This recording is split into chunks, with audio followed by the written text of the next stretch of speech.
안녕하십니까, 알림이 황희두입니다. 현재 전두환 씨가 광주로 출발하고 있다는 소식이 전해졌습니다. 오늘 항소심 공판 기일이기 때문인데요. 전두환 씨는 본인 회고록을 통해 고 조비오 신부의 헬기 사격 목격 증언이 거짓이라고 증언하며 성직자라는 말이 무색한 파렴치한 거짓말쟁이라고 이렇게 막말을 퍼부어대서 그걸로 지금 재판에 넘겨진 겁니다. 1심에서는 징역 8개월에 집행유예 2년을 선고했는데요.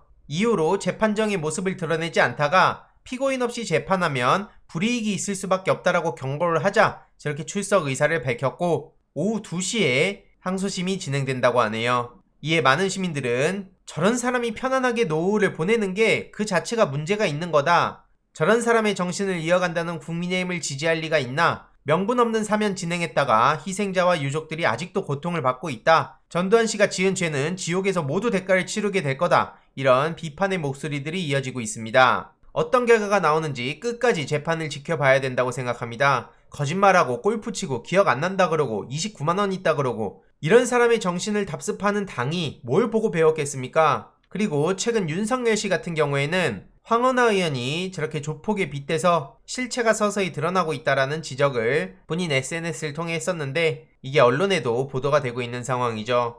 이에 많은 시민들도 100% 동감한다. 윤석열 같은 경우에는 의리도 없다. 오히려 조폭이 들어도 기분 나쁠 것 같다. 이런 지적들이 이어지고 있는데 최근 영상을 통해 이런 기사 소식을 전해드리지 않았습니까? 동아일보 단독이라면서 윤석열 씨가 특검 때 박근혜 불구속을 계획했다. 한마디로 당내 친박 지지자들을 겨냥하고 저런 식으로 어설픈 해명을 하려고 했던 건데요. 여기에 열린민주당 김의겸 의원이 직접 나서서 입장을 밝혔습니다. 핵심은 윤석열과의 두 차례 만남이 떠올랐다는 건데 먼저 2016년 11월 당시 윤석열로부터 저녁 한번 하자란 제안이 왔다는 겁니다. 당시 박근혜 최순실 게이트 취재로 정신이 없어서 1시간이나 늦게 도착했음에도 윤석열은 내내 공손했다는 거죠. 그러면서 감사 마음을 전하려고 뵙자고 했던 거고 본인으로선 박근혜 3년이 수모와 치욕의 세월이었다고 표현했다는 겁니다. 한겨레가 2달간 끈질기게 추적하는 걸 보고 본인도 가슴 졸이며 지켜봤고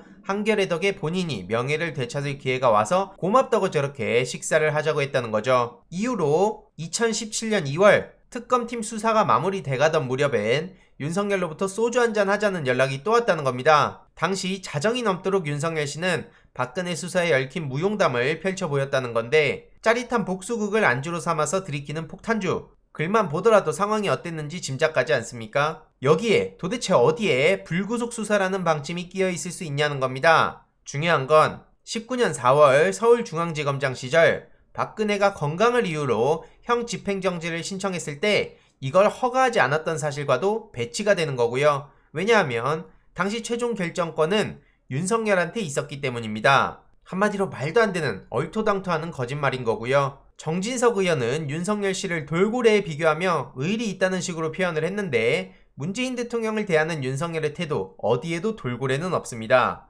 오히려 김의겸 의원은 박쥐가 떠오른다는 입장을 밝혔는데요. 때에 따라서 여기 붙었다 저리 붙었다 그냥 본인 출세하기 위한 수단으로서 주위 사람들을 이용하는 전형적인 케이스라고 생각하고요. 대세에 따라 그냥 여기저기 다니는 게 소신도 철학도 가치관도 제대로 안 갖춰져 있다고 생각하는 겁니다. 결국 박쥐의 최종적 운명은 날짐승과 들짐승 모두한테 버림받고 결국 컴컴한 동굴에서 혼자 살아가게 된다는 얘기죠. 이게 언론을 통해 보도가 되기도 했고요. 역시나 많은 시민들은 참 비열한 인간이다. 행동 거짓 말할 것도 없고 인간성도 아주 바닥이다. 이런 사람이 대한민국 대통령 후보라는 게 참 비참하다. 선조들이 통곡하고 있겠다. 이런 지적들까지 이어질 정도였습니다. 참고로 홍준표 의원 같은 경우에도 어제 단독 인터뷰를 통해 윤석열 씨의 거짓말을 조목조목 비판하지 않았습니까? 그런데 이에 대해서 국민의힘 윤희숙 의원은 아무리 표가 급해도 그렇지 어떻게 저럴 수 있냐라며 홍준표 씨를 향해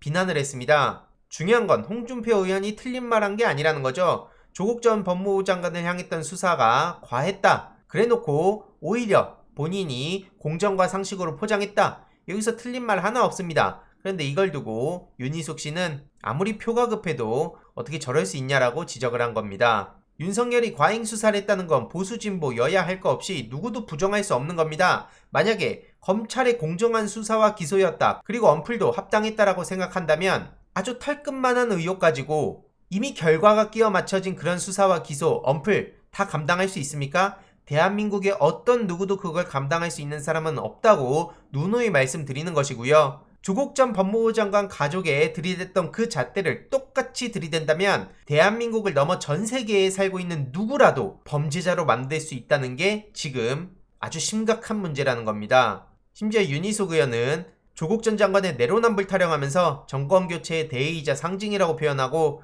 조국 게이트가 청와대, 법무부, 법원까지 연루된 문재인 정권의 게이트라는 식으로 표현하고 있는데요. 이 사람이 지금 뭐 팩트를 알고 저러는 거겠습니까? 그냥 정치적으로 저렇게 표현하는구나 라고 생각은 하는데요. 최근 김연아 씨가 김희겸, 노영민 전 실장한테 어떤 식으로 비난 퍼붓다가 정작 본인 SH공사 청문회에서 어떻게 털렸는지 다들 기억하실 겁니다. 윤희숙 의원 같은 경우에도 나름 큰 꿈을 가지고 있는 것 같은데 잘 지켜보겠습니다. 역시나 많은 시민들도 윤희숙 씨를 조국의 반만 털면 어찌 될까? 조국 일가 수사만큼만 윤석열 가족비리 수사해라. 윤석열의 흑역사다. 이런 지적들이 이어지고 있죠. 참고로 지금 표창장이라는 책이 나와서 제가 후기를 간단히 말씀드리기도 했었는데 정치검찰의 사기극을 제대로 담아낸 책입니다. 그런데 많은 시민들이 생각보다 관심을 안 가지는 것 같아서 다시 한번 말씀드리려고 하는데요. 최근 고희석 기자와 정경심 교수 측 포렌식 담당 IT 전문가 박지훈 씨가 표창장이라는 책을 발간했습니다. 핵심은 검찰이 정치적 목적을 갖고 이걸 뒤덮고자 조작을 통해 사기극을 벌였다는 내용인 건데요. 계속해서 말씀드렸지만 다른 교수들의 권유로 표창장을 지급하게 된 거고 입시 제출할 서류를 정리하던 차에 그 표창장을 못 찾아서 정경심 교수가 직원 또는 조교에게 연락해서 재발급을 요청하고 그때 그래서 다시 받은 게 그 과정이었다는 겁니다. 그리고 최성애의 진술 신빙성에 대해서도 계속해서 말 바꾸고 있는데 왜 1심은 그 최성애의 말을 곧이곧대로 믿었는지 비판하지 않을 수가 없는 거고요. 포렌식 분석을 근거로 해서 동양대 총장 표창장 위조 관련한 공소사실을 반박한 내용도 담겨 있습니다. PC2호에 정경심 교수의 사용 흔적이 나와 있는데 그 PC2호를 방배동 자택에서 사용한 거고 PC1호는 정경심 교수가 아니고 다른 사람이 사용한 거며 방배동이 아니라 다른 곳에 있었다는 게 이렇게 포렌식을 통해 증명을 한 겁니다. 내일 모레죠. 오는 11일 수요일 오전 10시 반에 항소심 선고를 앞두고 있습니다. 굉장히 중요한 상황이라고 생각을 하고요. 단순히 그냥 조국 전 법무부 장관과 정경심 교수를 응원한다 이런 차원을 넘어 이 표창장이라는 책 혹은 조국의 시간이라는 책 이런 책들을 통해 진실을 알아가는 것도 그리고 주의에 전하는 것도 너무나 중요하다고 생각합니다. 참고로 지금 정경심 교수에 대한 무죄 선고 촉구 대국민 서명 운동도 진행되고 있는데요. 추가적으로 어떻게 진행이 되는지 계속해서 관심을 가지고 소식을 전해드리도록 하겠습니다. 이번 내용도 유익했다면 구독, 좋아요, 알림 설정 멤버십 가입 정말 큰 힘이 된다는 점 말씀드리고 싶습니다. 이번 내용도 주위에 널리 공유 부탁드립니다.